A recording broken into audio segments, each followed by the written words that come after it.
Hi guys, Live, Love, Create here, and I am here with my first video for June, and this video will be about prepping, but it's not just going to be about regular prepping. This prepping is going to be a special needs edition.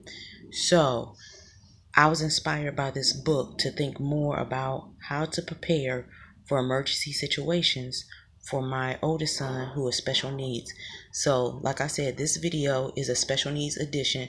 So this is to encourage and help any special needs family, anybody that knows a family that has a special needs person in their life, to be able to help them have some basics prepared in case you have to deal with an emergency for them. Okay, guys, we're going to jump right into it.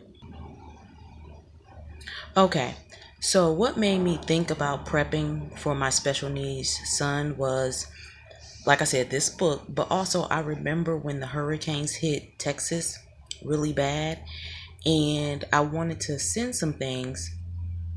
And at first I was thinking about, diapers for little babies and coloring books and things like that. And then it hit me.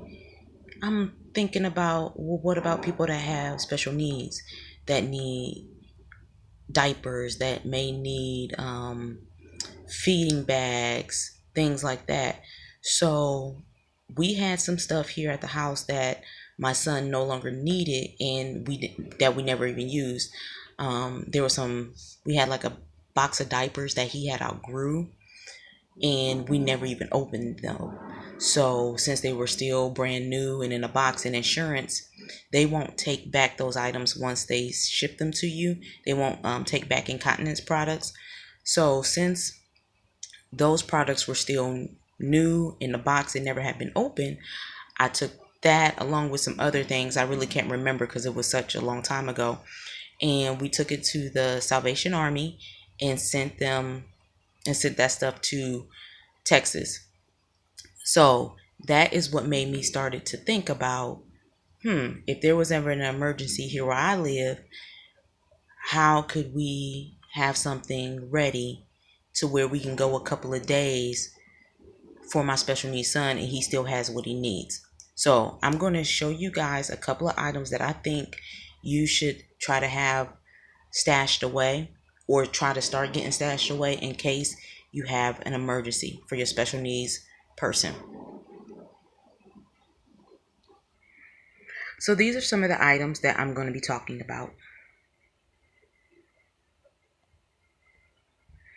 I'm going to start with feeding products first, then we'll go into incontinence products next, and last will be medicines and medical history type of stuff.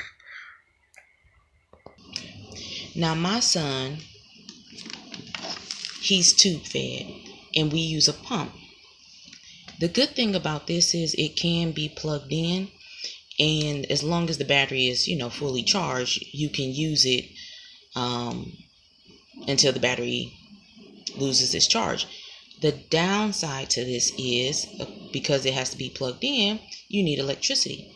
Now let's say you lose electricity for a couple of days. You cannot use this pump. So what I would suggest is trying to get a gravity bag. A gravity bag allows you to still be able to feed your special needs person without having to use electricity. Now this was an old one I had laying around, so I'm glad I ran across this. But also you can find some gravity bags on Amazon, and they can range anywhere between $5.60 all the way up into $14.99. They do not come in bulk. On Amazon, it's only you only get one bag, unless you want to buy more. So what I would suggest is, if you have to get them off of Amazon, maybe like try to purchase one bag or two bags a month or every other month, and start stashing those bags. Unfortunately, I tried to contact my insurance company for my son to see if they would send us like a 30-day supply of gravity bags in case we ever had an emergency and we were without